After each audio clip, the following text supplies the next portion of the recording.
에덴 동산에서 살아갈 때 하나님께서 너무나 아름다운 것들을 만들어 주셨죠. 그래서 아담과 하와 정말 수고하지 않아도 그곳에서 마음껏 누리고 풍족한 것을 먹고 마음대로 또 살 수가 있었고, 아주 평안한 정말 천국이죠. 그러한 곳에서 살 수가 있었습니다.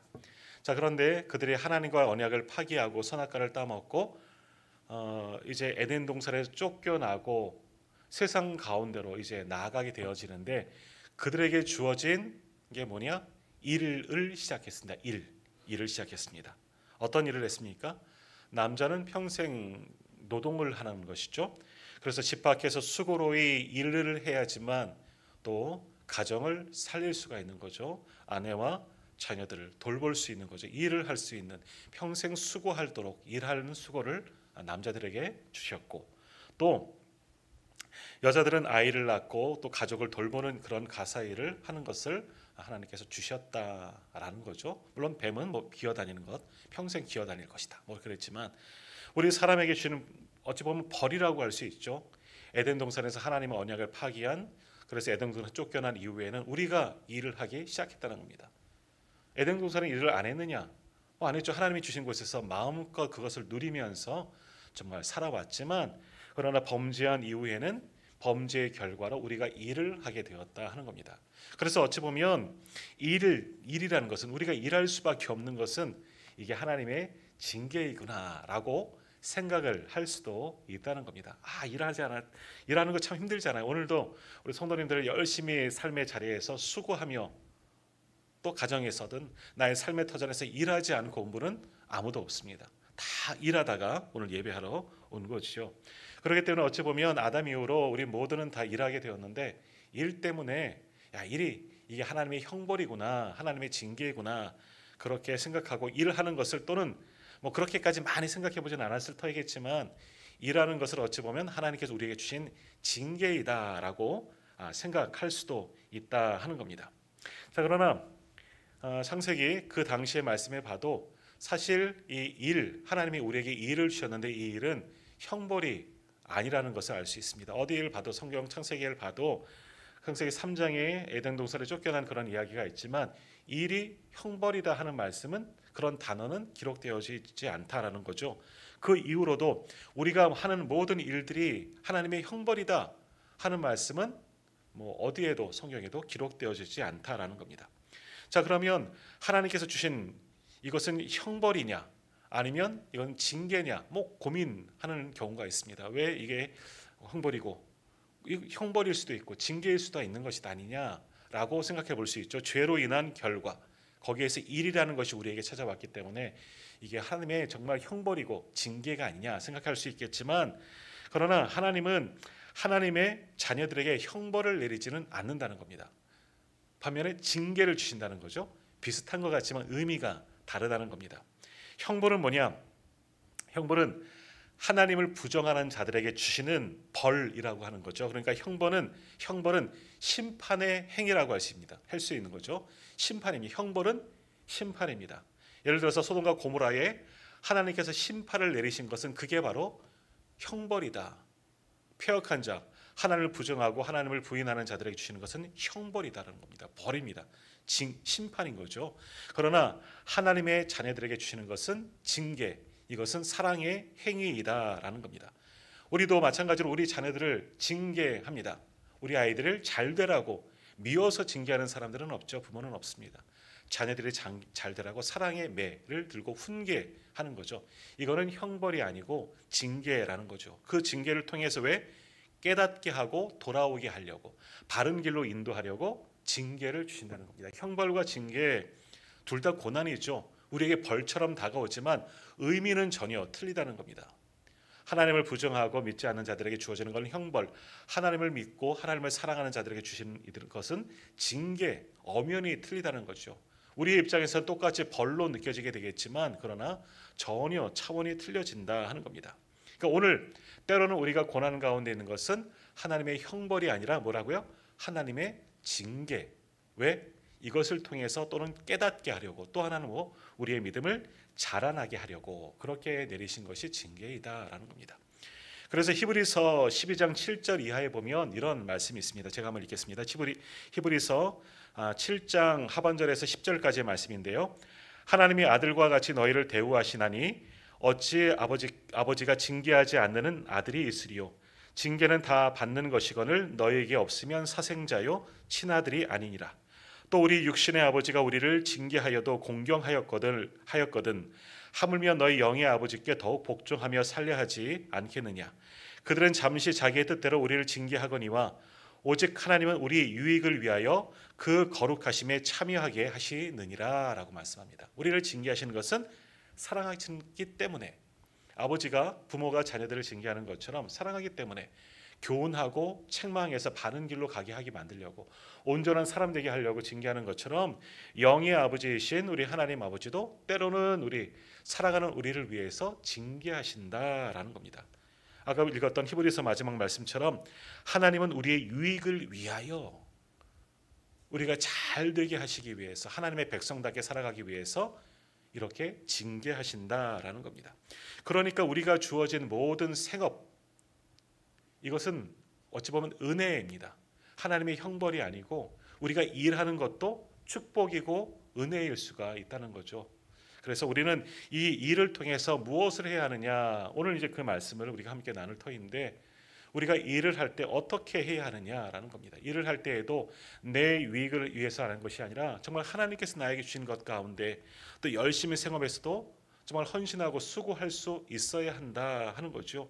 이 나의 삶의 자리에서도 열심히 살아가는 것, 일을 하면서 살아가는 것도 은혜이고 축복이고, 일을 통해서도 나의 삶의 자리에서도 하나님께 영광 올리며 살아갈 수 있어야 한다라는 겁니다.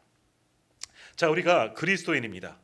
우리가 이제 요한복음 말씀 나누면서 요한복음 6장에서부터 여러 번 말씀드렸지만 우리는 그리스도인입니다. 성도라고도 부르고 믿는 자들이라고 부르긴 하지만 그리스도인, 이 단어에는 굉장한 무게가 있습니다. 뭐 성도도 거룩한 도를 따르는 것, 예수님을 믿는 사람들 다 성도라고 이야기하지만 뭐 또 신도, 어떤 도를 따르는 사람들 신도라고도 이야기하죠. 근데 우리는 구별된 단어로 그리스도인, 크리스찬이라고 부릅니다. 크리스찬은 뭡니까?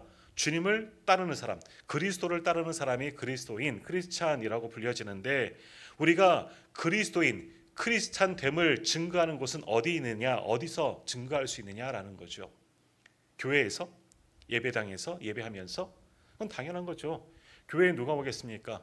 그리스도인들이 와서 예배하는 것이죠. 여기서는 모두가 다 그리스도인입니다. 크리스찬이죠. 저도 그렇고 우리 성도님들도 다 예배하는 사람들, 하나님을 믿는 사람들, 크리스천입니다. 이건 당연한 일이지만, 그러나 어디에서 크리스찬됨을 증거해야 하느냐?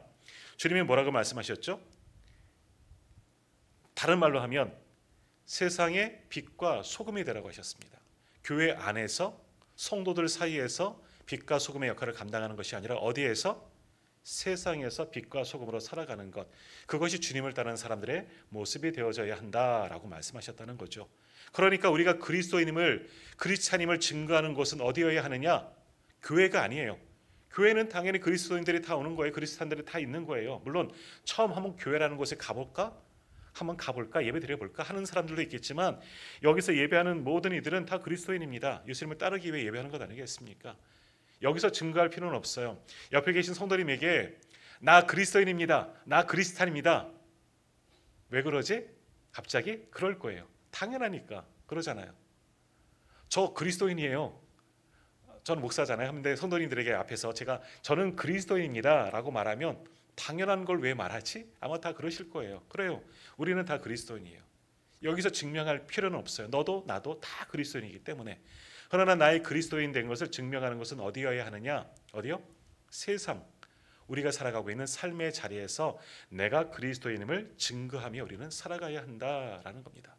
그러니까 나의 주어진 삶의 현장에서, 다시 말하면 나의 일터에서, 그것이 일터이든 뭐 직장이든 뭐 기업이든 또는 가정이든 또 어떤 곳에 있든지, 나가 여러 가지 관계 속에서 만나는 이들 가운데 내가 그리스도인임을 증거하면서 살아가야 한다라는 겁니다.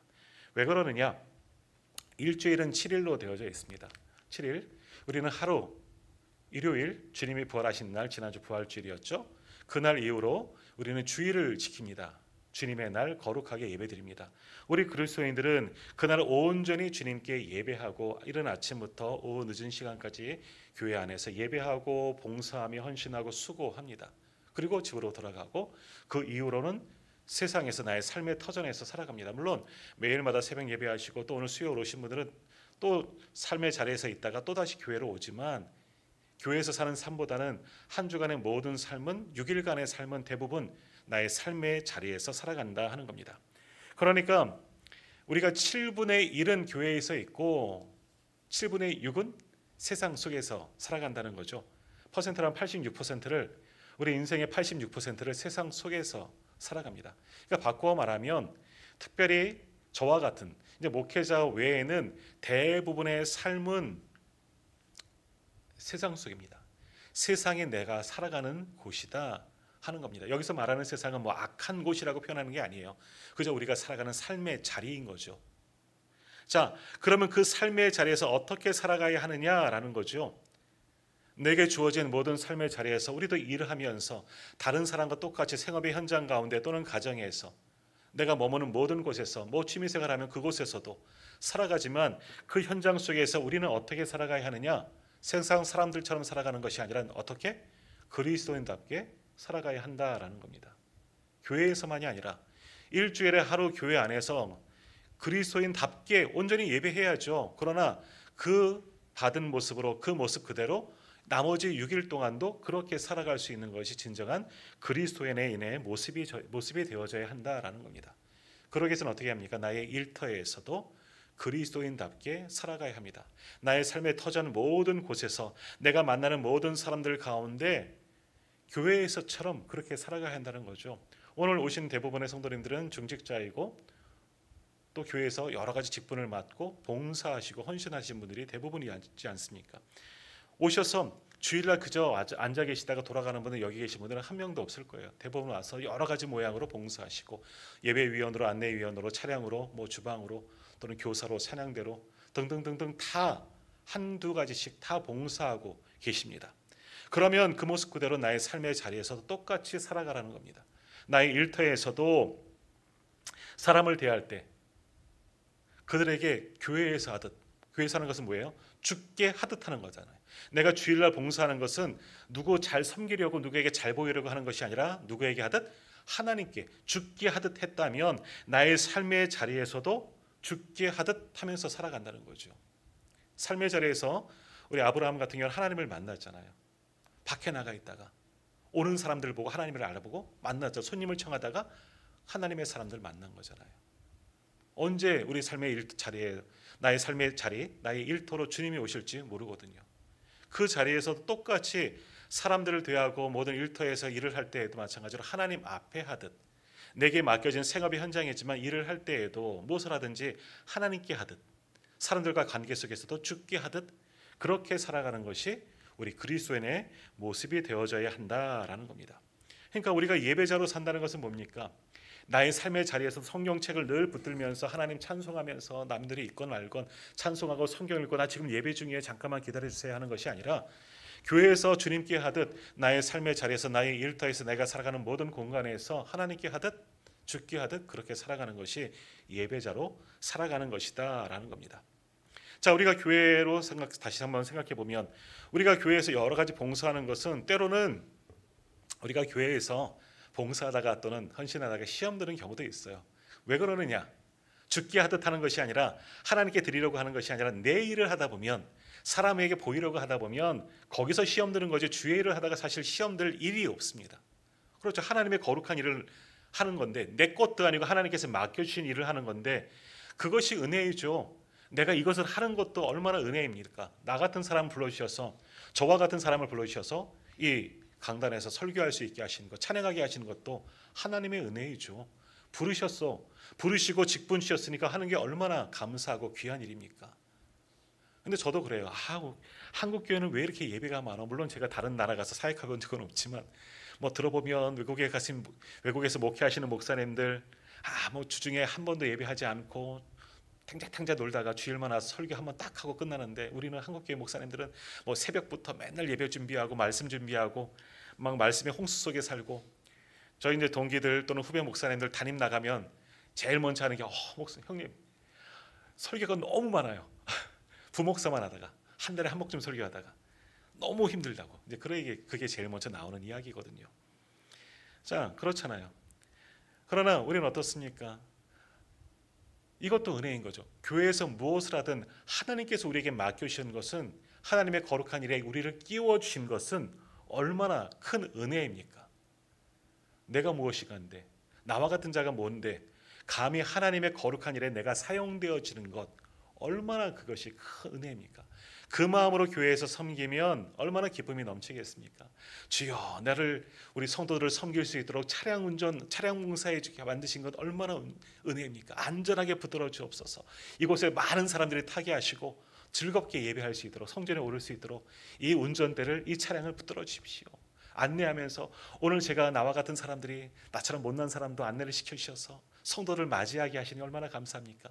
제 얼굴을 환한 얼굴이 아니라 환한 얼굴로 바꿔주셔서 성도들이 즐겁게 맞이할 수 있게 도와주십시오. 얼마나 은혜입니까? 아이고, 내가 주방봉사 내 실력 주셔서 내 요리 잘할 수 있는 거 여기서 발휘할 수 있게 하신 것도 얼마나 은혜입니까? 우리 성도들이 이거 맛있게 먹고 건강할 수 있도록, 즐겁게 섬길 수 있도록 도와주세요. 뭐 등등등등등, 이런 마음으로 하나님께 하듯 죽게 하듯 하면 교회에서 하는 모든 일들이 얼마나 은혜이겠습니까? 이건 당연한 거예요. 당연한 거지만 그렇지 않을 때가 얼마나 많습니까? 집에 가서, 예배 끝나고 집에 가서 전화통 붙잡고 왜 이랬는지 저랬는지, 이거는 왜 저렇게 했는지, 저희도 그럴 때가 사실은 속된 말로 있을 때가 참 많이 있다는 거지요. 그러나 우리가 교회 안에서 섬길 때 정말 즐거운 마음으로 하나님께 하듯 나에게 주신 그런 귀한 마음으로 은혜로 감당하면 정말 교회 안에서 진짜 그리스도인으로 살아갈 수가 있죠. 아니, 그렇게 살아가는 것이 당연한 일입니다. 그리고 나머지 6일 동안 어떻습니까? 세상 속에서도 그 마음과 그 모습 그대로 살아가는 거예요.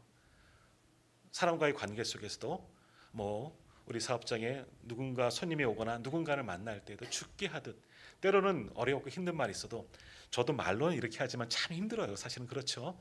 삶의 자리에서 그 누군가를 만나고 나를 힘들게 하는 사람들 만나더라도 하나님께 맡기며 또 이것을 제가 잘 감당할 수 있도록 기도하면서 정말 교회 안에서 했던 모습대로 그곳에서 섬긴다면 내가 있는 삶의 자리가 얼마나 아름다운 곳이 될 수 있겠느냐 하는 겁니다. 그것이 예배자로 한 주간을 살아가는 그런 모습입니다. 자, 지금 세상이 얼마나 각박하죠. 살기 어려운 세상이고요. 예전에는 우리 초대 교회들만 해도, 우리 한국 교회도 마찬가지예요. 초기 성도들은 정말 세상 속의 빛과 소금으로 살아가서 교회 다닙니다, 기독교인입니다 하면 믿을만 했지만 요즘은 어떻습니까? 못 믿어요. 그러니까 영화 속에서 너나 잘하세요 그러죠. 못 믿습니다.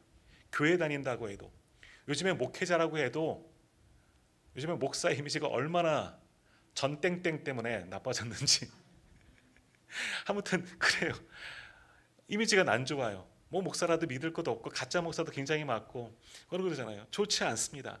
기독교인인 거 세상 속에서 드러내고 살기 어렵고, 또 그렇기 때문에 때로는 내가 교회 다니는 것을 숨기면서 다니는 경우도 많이 있다 하는 것이요. 그러나 우리가 가만히 생각해야 할 것은 뭐냐?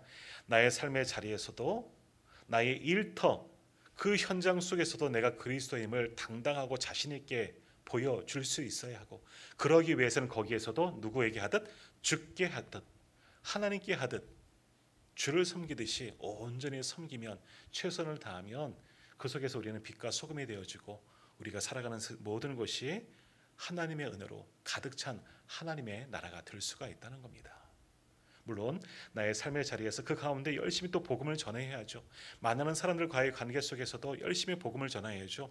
그래서 제가 사업장 신방할 때는 그래요. 식당이든 무엇을 파는 곳이든 똑같이 하나님이 이곳에서, 이 기업에서 좋은 음식만 팔지 말게 하시고 좋은 물건만 팔지 않게 하시고 주님의 복음도 전파될 수 있도록 도와주십시오. 사업장 예배할 때는 꼭 그렇게 많이 기도했었습니다. 그래요. 좋은 물건도 파는 것도 중요합니다. 하지만 그 속에 예수님을 마음을 담아서 팔 때 그것이 하나님의 나라가 될 수가 있는 겁니다. 그런 마음으로 사람들을 만날 때에도 이 사람 진상 왔구나 아니라, 하나님 이와 같은 사람들을 내가 하나님 주신 넉넉한 마음으로 잘 섬기고 오늘도 잘 이길 수 있도록 도와달라고 그러한 마음으로 한다면 나의 삶의 자리가 정말 아름다운 곳이 될 수가 있다는 겁니다. 그것이 오늘 말씀의 제목이에요. 그 속에 불의가 없느니라. 의로운 자로 살 수가 있다는 거죠. 불의가 없다. 그 속에 불의가 없다는 거죠. 하나님께 하듯 하는데 하나님께 우리는 다 하시는데 어떻게 거짓을 행할 수가 있겠습니까?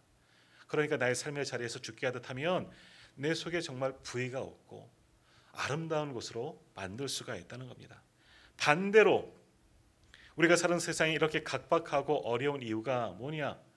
그리스도인들이 이렇게 많은데 우리는 자부하잖아요. 한국 땅에 이 땅에 기독교 인구가 4분의 1이다. 지금은 많이 좀 줄었습니다만 그러나 이렇게 4분의 1이면 변해도 뭔가 변해야죠. 바닷속에 있는 소금 1%도 안 된다 그러잖아요. 근데 그것 때문에 온 바다가 짜잖아요. 그런데 4분의 1이 기독교인이라면 그리스도인이라면 세상이 변화되고 이 나라가 기독교 국가가 돼야 마땅할 일이지만 지금 우리나라 현실이 그러느냐? 그렇지 않거든요. 그거는 저의 책임이고 우리들의 책임이고 우리 모든 한국교회 그리스도인들의 성도들의 책임이다 하는 겁니다.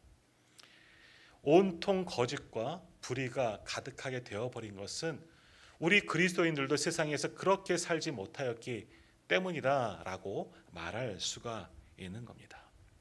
자, 오늘 본문의 말씀을 한번 보십시오. 자, 지지난주에 우리가 말씀을 보았지만 예수님께서 이제 유대인들과 이제 논쟁을 하죠. 형제들까지 예수님을 비꼬는 겁니다. 이전에는 예수님을 열렬히 환영했었는데 예수님이 그들의 기대를 채워주지 않자 7장 1절에서 본 것처럼 심지어는 예수님을 죽이려고 하는 자들도 나타나기 시작했다 하는 거죠. 예수님에게 더 이상 좋은 것이 나올 것이 없고 자기들 책망하는 그 소리도 듣기 싫으니 예수님을 죽이려고 했다. 요한복음에서 이렇게 말씀하고 있고요. 특별히 보았던 말씀 가운데 형제들조차도 주님을 비아냥거립니다. 물론 이들도 나중엔 다 초대교회 귀한 일꾼으로 참된 그리스도인으로 살아가지만 아직은 형제들이 예수님을 모르죠. 이건 우리도 그렇잖아요. 형제들이 예수님 하나님의 아들이라고 그러고 뭐 이상한 말을 하고 우리 형이었는데 왜 저러지? 미쳤나? 그럴 거예요. 그런 형제들이 비아냥거리는 소리를 듣습니다. 그래서 이제 초막절에 다 예루살렘으로 모여갈 때 형 여기서 이런 거 하지 말고 저 예루살렘에 가서 하나님의 아들임을 밝히 드러내라 이야기했죠. 그러니까 예수님이 아직은 내 때가 아니다. 아직은 십자가가 아니기 때문에 뭐 그러면서 너희들이나 가라. 나는 여기 있겠다. 뭐 이런 이야기를 말씀하시 들은 것도 기억나실 겁니다. 그렇지만 예수님께서 은밀히 예루살렘에 올라가셨다 하는 겁니다. 그리고 어느 정도 이 초막절 절기가 초막절은 일주일간 이렇게 보내는 절기인데요. 초막절 절기가 지나갈 무렵 중반 정도 이르렀을 때 오늘 말씀해 보면 어떻게 되느냐? 예수님께서 이제 은밀히 가셨는데 이제 공개적인 활동을 하시면서 하나님의 나라의 말씀들을 선포합니다. 하나님의 말씀을 가르치기 시작했죠. 그랬더니 유대인들의 반응이 뭐냐? 오늘 보면 15절 말씀 보십시오. 제가 읽겠습니다. 유대인들이 놀랍게 여겨 이르되 이 사람은 배우지 아니하였거늘 어떻게 그를 아느냐? 다 처음에 예수님은 위대하게 봤지만 이제는 자기들의 기대를 채워주지 않자 이제 좀 이상한 사람으로 보기 시작했죠. 그리고 예수님의 출신을 알잖아요. 저 북쪽에 있는 갈릴리 나사렛이라는 동네 이건 뭐냐? 시골뜨기라는 거죠.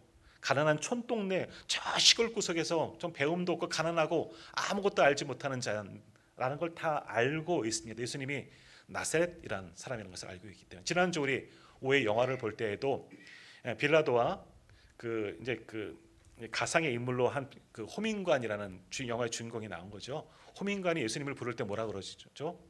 나사렛인이라고 부르잖아요. 나사렛인. 그건 천대하는 거예요. 저 시골뜨기가 이렇게 얘기하는 거 똑같은 거예요. 저 총구석에 온 사람, 그 사람 아니? 뭐 이렇게 얘기하는 거죠. 모든 사람들이 다 알고 있어요. 갈릴리 나사렛이라는 마을 사람이라는 것을 알고 있죠. 그러니까 배우지 못하고 가난한 사람이고 가난한 동네의 사람이었고 또 예수님은 또 소년 가장이셨잖아요. 요셉이 일찍 죽어서 어린 시절 열심히 목수로 행했던 사람인데 배움도 없는 학문도 없는 사람인 것을 다 알고 있는데 예루살렘에 와서 하나님의 말씀을 가르치는 것을 보고 하나님의 말씀을 알기 위해서는 어떻게 해야 돼요? 성경을 읽을 수 있어야 되잖아요. 글을 알아야 되는 거잖아요.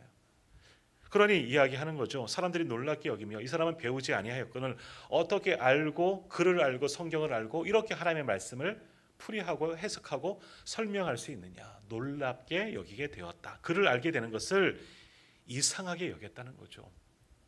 정말 경외하는 게 아니라 어떻게 하는 거지? 저 무식쟁이가? 이것도 역시 비아냥거리는 말씀 가운데 하나인 거죠. 그러면서 이 사람이 말하는 게 정말 맞나? 하나님의 말씀을, 사실 하나님의 말씀 누가 가장 잘 알겠습니까?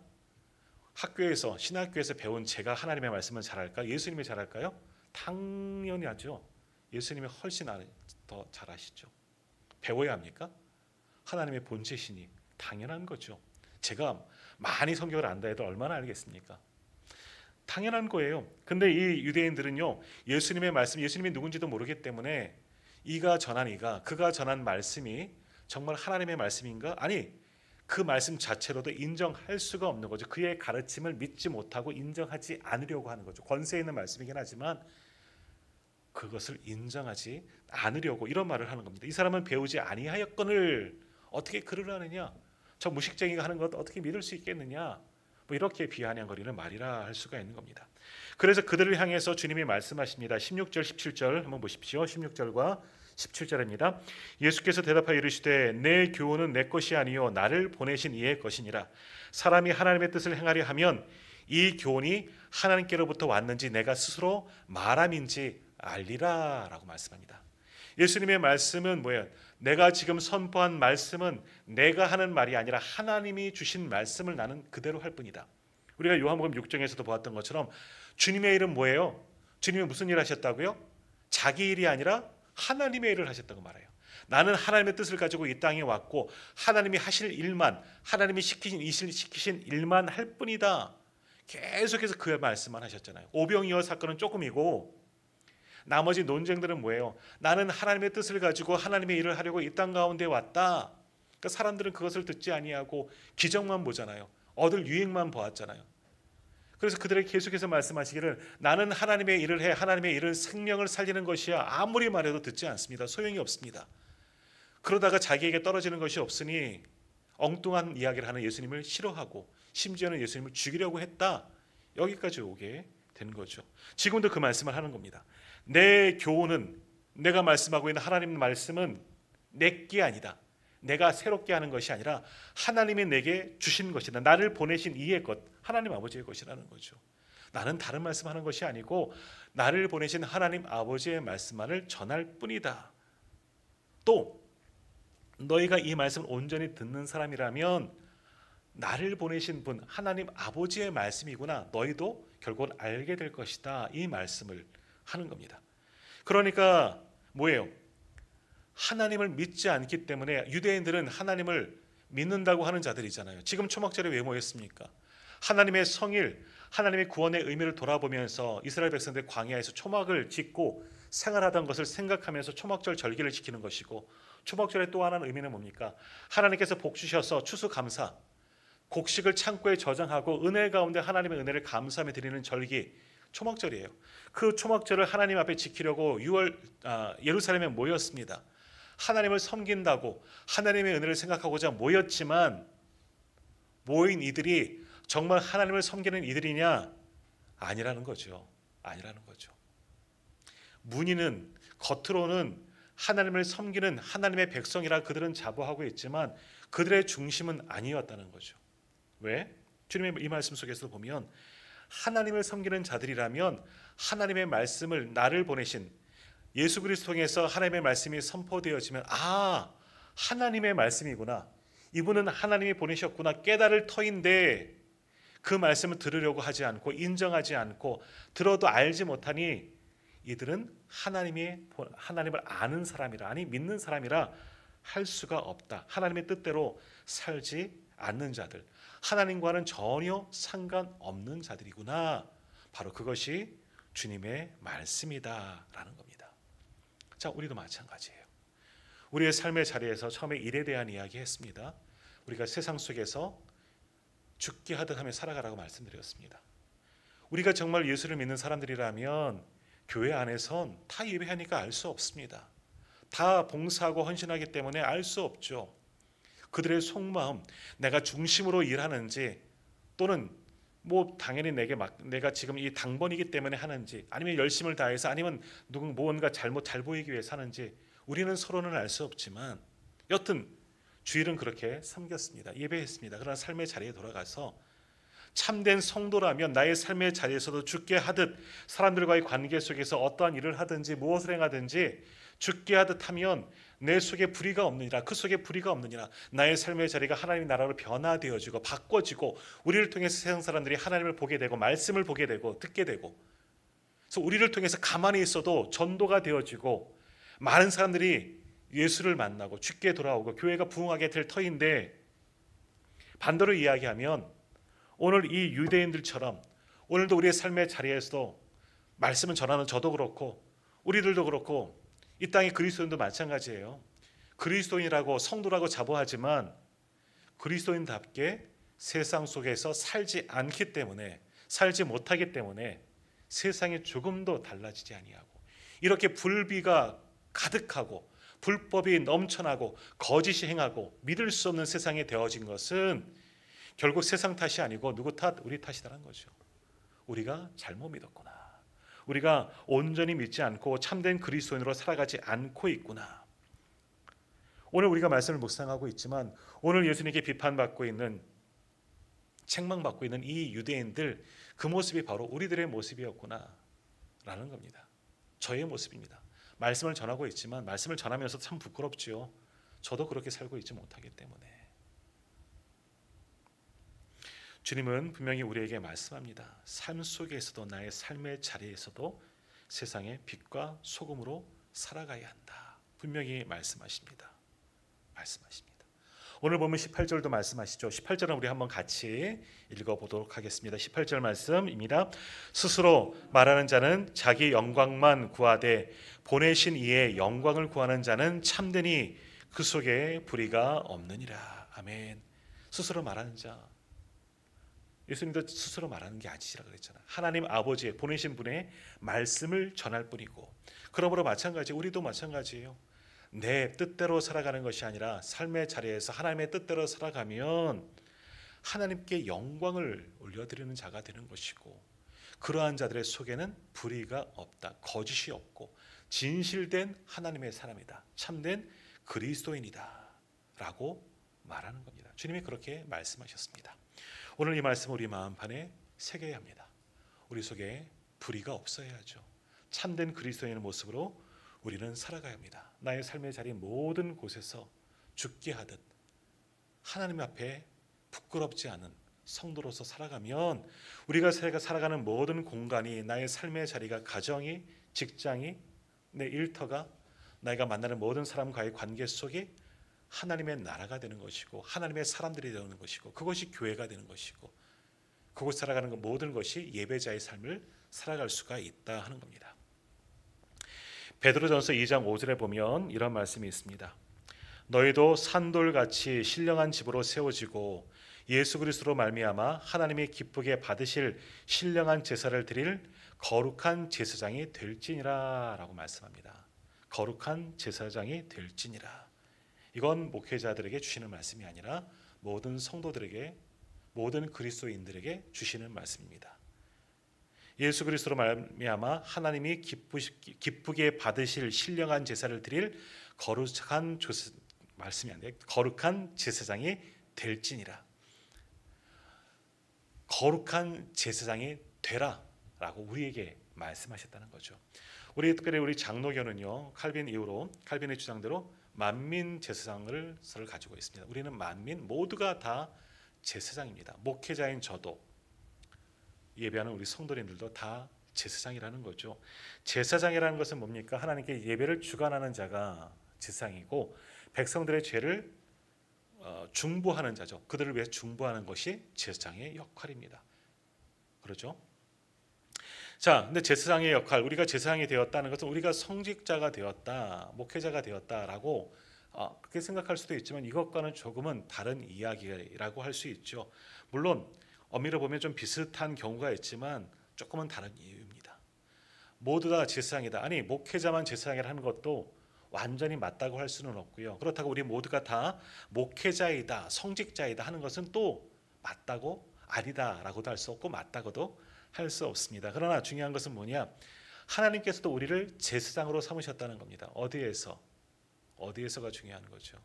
나의 삶의 자리에서라는 겁니다. 나의 삶의 모든 자리에서 제사장 직분을 주셨습니다. 우리 가정의 제사장이 되어줘야 합니다. 그러면 어떻게 합니까? 우리 식구들을 위해서 내가 중보자의 역할을 감당해야 하고 이들이 바른 예배자가 될 수 있도록 내가 그들을 위해서 하나님의 말씀을 가르쳐야 하고 또 함께 예배를 드릴 수 있도록 내가 그런 역할들을 감당해야 하는 것이고 또 나의 삶의 자리에서 나의 일터에서 내가 하고 있는 모든 일이 제사장의 일이라는 겁니다. 내가 장사를 한다면 그 장사하는 일이 내가 누군가를 가르치면 그 가르침의 현장이 또 내가 뭐 사람들을 만나는 사람 동시라면 그것을 만나는 모든 사람들과의 관계가 하나님의 일이라고 생각하면서 감당해야 한다는 것이죠. 그것이 제사장으로서 살아가야 한다라는 겁니다. 하나님께 하듯 한다면 어떻습니까? 교회에서도 참 감사한 일이죠. 목회자는 참 섬김을 많이 받기 때문에 눈에 보이지 않는 하나님께 하듯 보이지는 목사님께 잘 섬기는 것, 성도로서는 그것은 기쁨이고 또 감사인 것이고 열심히 섬기잖아요. 그런 마음으로 나의 삶의 자리에서도 내 손님들, 나와 사업하는 관계들, 동료들 이들을 그렇게 섬긴다면 그것이 제사장으로서 나의 삶의 자리를 감당하는 것이고 그곳에서 하나님의 나라를 실천하는 것이 우리의 삶의 모습이다 하는 겁니다. 열심히 섬겨야 하는 거죠. 만나는 모든 사람들과의 관계 속에서 내가 하던 모든 일을 하찮게 여기지 아니하고 교회에서도 내게 주는 모든 일들, 모든 직분들, 사역들 아주 귀하게 여기고 열심히 헌신하는 것처럼 나의 삶의 자리에서도 크고 높음이 없습니다. 물론 직급에 따라서 우리가 받는 대우와 또 이 봉급의 차이는 있겠지만 여튼 내게 주어진 일이라면 최선을 다해서 섬기면 그것이 나의 예배의 자리가 되어지는 것이고 그곳에서 열심히 제사장처럼 그 주어진 일들을 책임지면서 잘 감당해야 하는 겁니다. 어떤 내 속에 거짓과 불의가 없이 속임도 없이 정직하게 행하면 사람에게는 인정받지 못하도록 하나님께서 인정해 주실 것이고 아니요 사람들에게도 인정을 받게 됩니다. 한번 그렇게 살아보십시오. 내 삶의 전선에서 죽게 하든 내게 주어지는 모든 일들을 그렇게 하면 분명히 사람들에게도 인정받을 거예요. 그리스도인답게 사업을 하고 그리스도인답게 장사를 하고 그리스도인답게 회사에서 일을 하고 내 삶의 자리에서 그렇게 살아간다면 그거는 정말 그 속에 불의가 없다 하신 주님의 말씀과 같이 사람들에게도 인정받고 야, 저 사람 괜찮네. 그렇게 보여지게 될 겁니다. 오늘 주님은 그러한 말씀들을 우리에게 말씀하고 계십니다. 그러므로 우리가 이 땅을 살아갈 때 정말 그리스도인답게 살아가십시오. 다시 한번 결단하십시오. 어렵습니다. 힘듭니다. 왜요? 그렇게 살다 보면 손해볼 수 있어요. 각오하셔야 돼요. 힘들 겁니다. 무시당할 수 있습니다. 하지만 각오하고 결단하며 담대하게 나아가야 합니다. 주님도 그렇게 하셨잖아요. 그러니까 그리스도를 따른 그리스도인이라면 그런 것 각오하고 그렇게 살아가야 합니다. 그것이 참된 그리스도인이죠. 오늘 예배하는 저와 우리 모든 성도님들이 교회 안에서뿐만이 아니라 나의 삶의 자리의 모든 곳에서 참된 그리스도인답게 살아갈 때 우리가 살아가는 곳이 정말 불의가 거짓이 다 사라지고 지금 이 땅이 바른 길로 나아갈 겁니다. 우리 한 사람 한 사람이 그렇게 모여지면 우리가 사는 이 마을이 이 지역이 이 나라 이 민족이 세계 열방이 바로 하나님의 나라가 될 줄 믿습니다. 그러기에 정말 참된 그리스도인으로 살아갈 수 있는 저와 우리 모든 성도님들 다 되시기를 주님의 이름으로 축복합니다. 기도하겠습니다.